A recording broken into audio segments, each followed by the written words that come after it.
Bienvenue sur Africa 24 dans cette nouvelle édition du QG News. Voici les titres. Discours à la nation du président de la République démocratique du Congo. Joseph Kabila, le chef de l'État congolais, a lancé un appel ultime à ceux qui hésitent encore à rejoindre la voie des négociations. 100 millions de dollars investis au sein de Faouri en Égypte. Un consortium d'investisseurs internationaux a récemment acheté des actions au sein de la start-up égyptienne. L'objectif affiché, lui permettre d'étendre ses activités à l'international. Et puis la Guinée envisage de vulgariser la pratique du golf. En plus de l'organisation de tournois à l'international, le pays s'est doté d'un nouveau cours de golf à Mongomo, une infrastructure moderne permettant de promouvoir le tourisme mais aussi d'attirer les amoureux de la discipline. Attaque des locaux du PNDS au Niger. Une enquête a été lancée lundi après l'attaque du siège du Parti nigérien pour la démocratie et le socialisme à Niamey dans la nuit de dimanche à lundi. Les hommes armés divisés en 3 groupes ont ouvert le feu sur le bâtiment et blessé par balle un policier. 16 douilles d'AK-47 ont été trouvées sur place selon les premiers éléments de l'investigation. De leur côté, les assaillants ont réussi à fuir. Il y a quelques mois, rappelons-le, le siège du parti au pouvoir avait déjà été attaqué au cocktail Molotov. Le président de la République démocratique du Congo, Joseph Kabila, s'est adressé aux représentants des 2 chambres du Parlement réunis en congrès ce lundi 14 décembre. Le chef de l'État a dressé un bilan de la gestion du pays durant l'année 2015, insistant sur les performances économiques réalisées et le dialogue politique qu'il a convoqué. Un reportage de Jacques Amboka, notre correspondant en République démocratique du Congo. La tradition a été respectée au Parlement de la République démocratique du Congo. Le président Joseph Kabila a prononcé son discours sur l'état de la nation ce lundi 14 décembre 2015 devant les représentants des 2 chambres du Parlement réunis en congrès. Le chef de l'État a brossé les tableaux de performances réalisés par le gouvernement durant l'année 2015 dans plusieurs secteurs. Un accent a également été mis sur les enjeux politiques de l'heure, notamment le dialogue politique. Au plan politique, tout en me félicitant de la mise en place de la nouvelle équipe de la Commission électorale nationale indépendante et en vue de permettre à celle-ci d'accomplir sa mission à la satisfaction de tous, je viens d'engager la nation sur la voie du dialogue politique national inclusif. Le chef de l'État tient à voir toute composante de la classe politique congolaise au dialogue en vue d'harmoniser les points de vue sur le processus électoral. Mais du côté de l'opposition, on pense plutôt que le chef de l'État continue d'entretenir le flou autour de l'organisation des prochains scrutins. Les Congolais attendaient de M. Kabila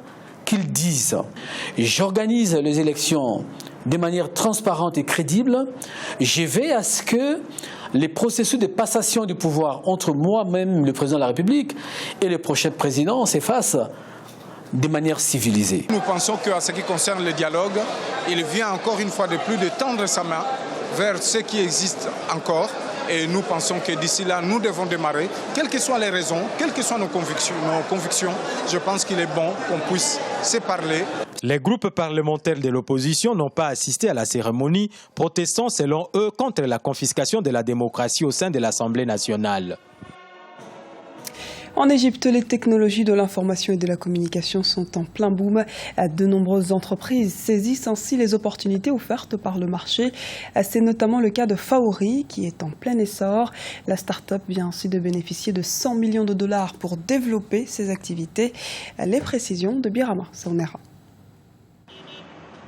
En Égypte, Faouri, le plus vaste réseau de paiements électroniques, bénéficie d'un investissement international massif.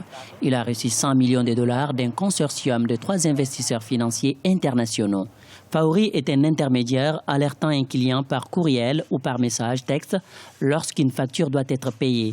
Le client peut alors autoriser Faouri à payer la facture ou accéder à son propre compte bancaire pour payer sa facture en ligne.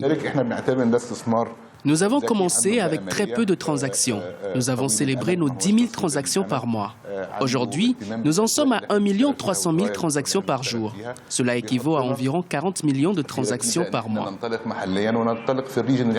En 2014, les revenus de Faouri ont atteint 210 millions de livres égyptiennes. L'entreprise comptait aussi plus de 15 millions de clients Les utilisateurs de ces systèmes de paiement apprécient le service.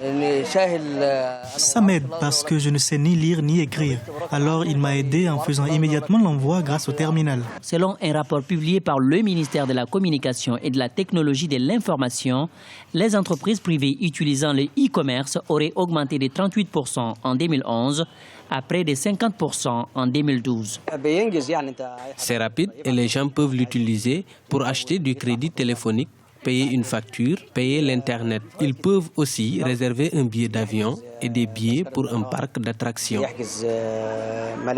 Les dirigeants de ces systèmes de paiement électronique veulent étendre le réseau Faouri dans d'autres pays africains. La technologie est en plein essor en Égypte.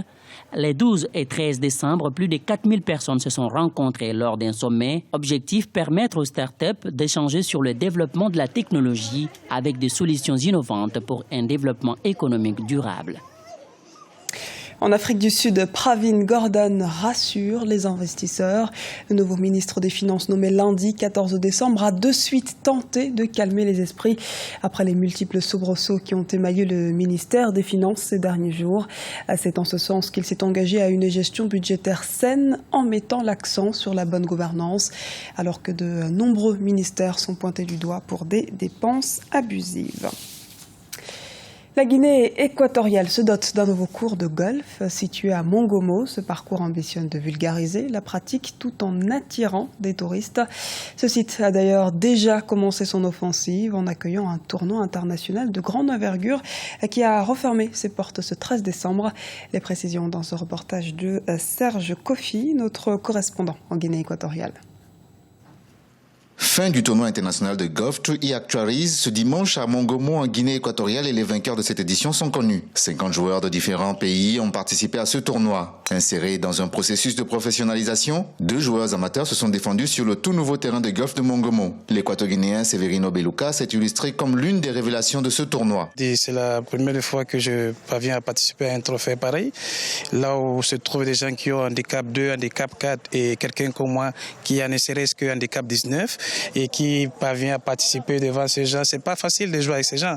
On voyait un peu déjà qu'il y a la frousse et puis je suis un peu nerveux et j'espère bien projeter et jouer plus et peut-être rabaisser mon handicap et être professionnel comme eux lundi ce matin.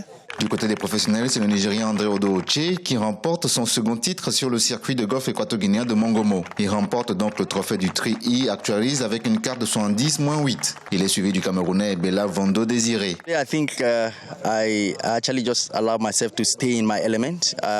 Aujourd'hui, je me suis limité à être moi-même. J'ai joué en restant dans mes capacités. Je n'ai pas eu besoin de m'efforcer. Je me suis concentré à mener à bien mon plan de jeu. Ainsi, la pression a été moindre pour moi.